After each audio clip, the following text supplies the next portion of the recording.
So, how did it sound? Did it sound more appealing to you guys? Maybe Finnish people found something new awaken inside of them? Maybe Kela isn't all that bad after all? I mean, basically, it's your sugar mama. Thanks, Kela, for sponsoring me. Please don't call Kela my sugar mommy. Kela is your sugar mommy. Accept it. Anything else but Kela, please. Do you guys feel like it hits too close to home? Perhana tähän sopisi muuallekin. Esim. Suomen lainsäädäntö. ASMR. Ai perkele. Mikä helvetti Suomen lainsäädäntö? Mikä on Suomen lainsäädäntö? Lainsäädäntö Finlex. Rikoslaki. Mä osaan lukea. Tai siis osaan mä lukea, mutta... Mitä helvettiä? En mä ymmärrä näistä mitään. Mitä helvettiä? Kalastuslaki. The fishing law. I'll read it for you. Onko toi hassu plörö-pykälä merkki? Mä oletan, että se on pykälä. Ensimmäinen luku. Yleiset säännökset. Ensimmäinen pykälä. Lain tarkoitus.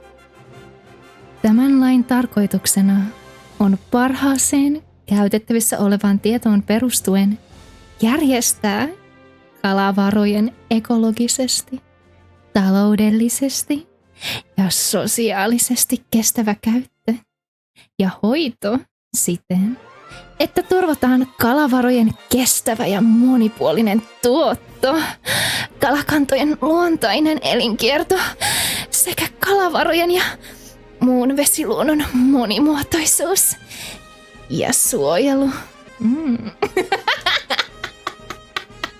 You guys wanna get a fishing license? Rupes laki kiinnostaa. Toinen pykälä. Soveltamisala. Tätä lakia sovelletaan kalastukseen.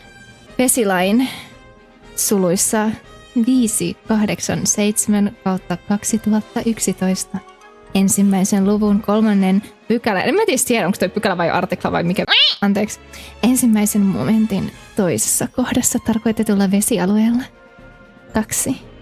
Suomen talousvyöhykkeestä annetun lain suluissa 1055/2004. Ensimmäisessä pykälässä tarkoitetulla talousvyöhykkeellä. 3.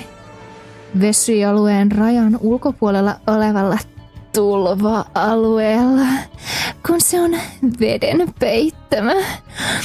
Mitä tässä laissa säädetään kalasta ja kalastuksesta, koskee myös nahkiaista ja rapua sekä niiden pyyntiä. Wow.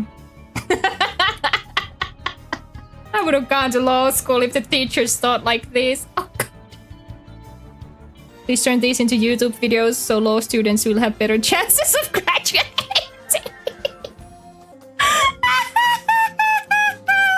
Muun kuin Suomessa luonnonvaraisena esiintyvän kalalajin tai kalakannan tai rapulajin tai rapukannan tai niiden sukusolujen sukusolut mainittu. Nothing is sexier than really monotone North Ostrobotnian dialect. 4. artikla. Tässä leissa tarkoitetaan... Apua, pitääkö mun yrittää lukea? Oh God. Do I need to read that in the dialect? The Finnish dialect? 4. artikla. No, that's more like Tampere, isn't it? 4. artikla. Tässä lajissa tarkoitetaan... You said it has to be monotone like, right? 4. artikla. Tässä lajissa tarkoitetaan kalavarojen hoidolla, kalantojen monimuotoisuuden ja tuottokyvyn turvaamista, kalastuksen ohjauksella sekä muilla kalakantojen tilaa ja kalastusmahdollisuuksia parantavilla toimenpiteillä. I lost. Did you know? You really like fishing, huh? Cursed ASMR, I like this. I have written all of these ideas down.